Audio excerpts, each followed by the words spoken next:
This is after Kyrie finally played his first home game last night. There he is. What do you think? Oh, it feels good to be home. Always feels good to be home. Right, so he felt well, but he didn't play particularly well. Actually, the best point guard on the floor last night was LaMelo Ball. What a night he had. Look at LaMelo falling away in the corner. He had 33 points, 7 threes. Let's go to the fourth quarter where this game is decided. Less than 5 minutes remaining. Kyrie showing you the handles. He had a tough shooting night, 6 of 22 from the floor, finishing with just 16, maybe pressing a little bit, Legler said earlier. But here he is showing you the spectacular handles. So we got ourselves a ball game. 3 minutes left. Hornets are up by 1.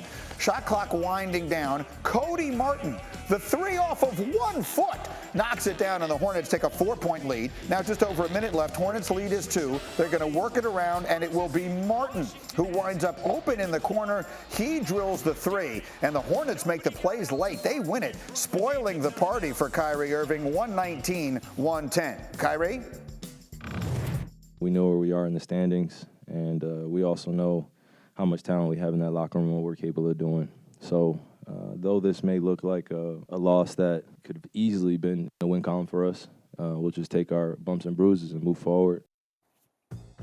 All right, so this is where things stand. We just brought up only one 8 seed has ever made it. Now, obviously, we have a play-in now, so a 9 seed in the past would never have had a chance to get there. But Las Vegas still considers the Nets to be the team to beat in the Eastern Conference. So as we go down this stretch now, and the rules have changed in Tim Legler, we will see Kyrie Irving now home and away. The only place he won't be able to play is Toronto, which could be significant in the play-in tournament.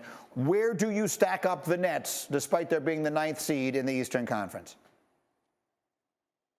I think they have the ultimate puncher's chance because of the talent level of Kevin Durant and Kyrie Irving. Listen, on any given night, both of those guys are capable of being the best player on the floor. And some nights they're the best 2 players on the floor. So if that's the case, they're always going to have an opportunity. And the best thing about Kevin Durant and Kyrie Irving, they've shown repeatedly throughout their careers, they don't run from the light, Greeny. They like the biggest stage.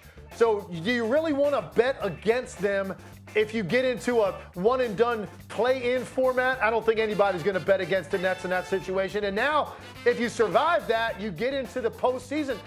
With the exception of Milwaukee, right now, every other one of those top teams has a lot of questions. The Heat couldn't be playing any worse. Philadelphia, I think, right now has some questions about what version of James Harden they ended up getting. So the Boston Celtics are red hot. They're a contender, no question about it. And Milwaukee's pretty complete. They won a championship. But there are questions at the top if Brooklyn can just get in. The problem is their defense is so porous.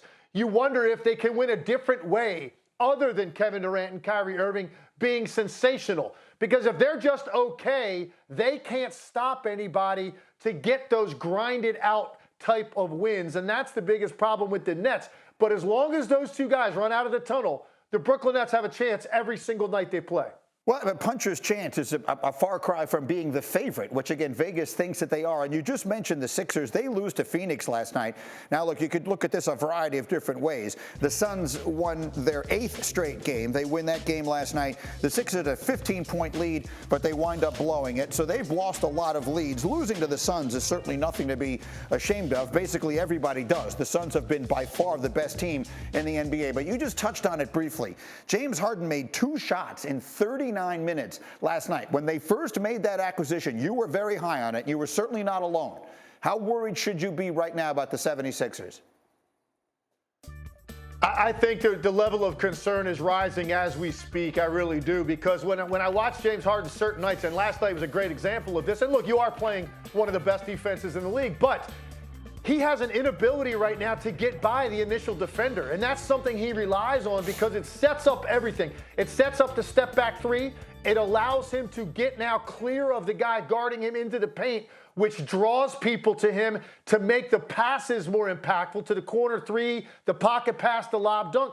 Well, right now, that initial defender is on his hip as he gets into the lane, which means you don't have to send as much help. He's not getting the calls that he got throughout his entire career when he goes to finish plays. And I saw 5 or 6 examples of that last night. So his blow-by rate right now, Greeny and Hembo gave me a great number. Right now it's at 30%.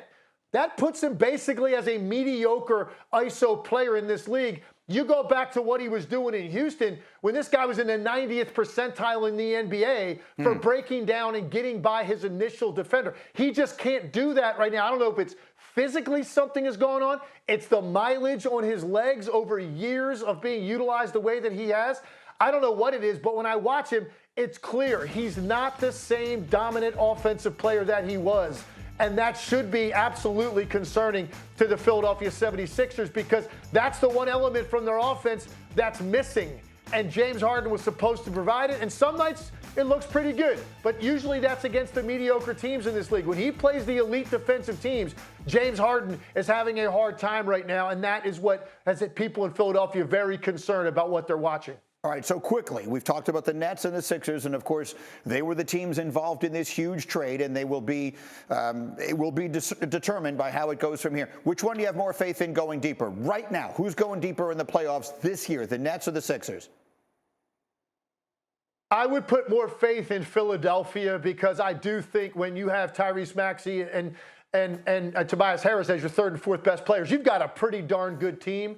And Joel Embiid has been sensational, continues to be driven. I would put more faith in Philly, and particularly because they're going to get at least one series at home. Brooklyn is going to have an incredibly difficult road to get through all of this. So I would say Philly, but I'm not feeling that confident about them. For me right now, Milwaukee and Boston are the two best teams in the Eastern Conference. Miami, Philly, and Brooklyn have a lot of things they've got to figure out here over the last couple of weeks heading into the postseason. Thank you for watching ESPN on YouTube. For live streaming sports and premium content, subscribe to ESPN+.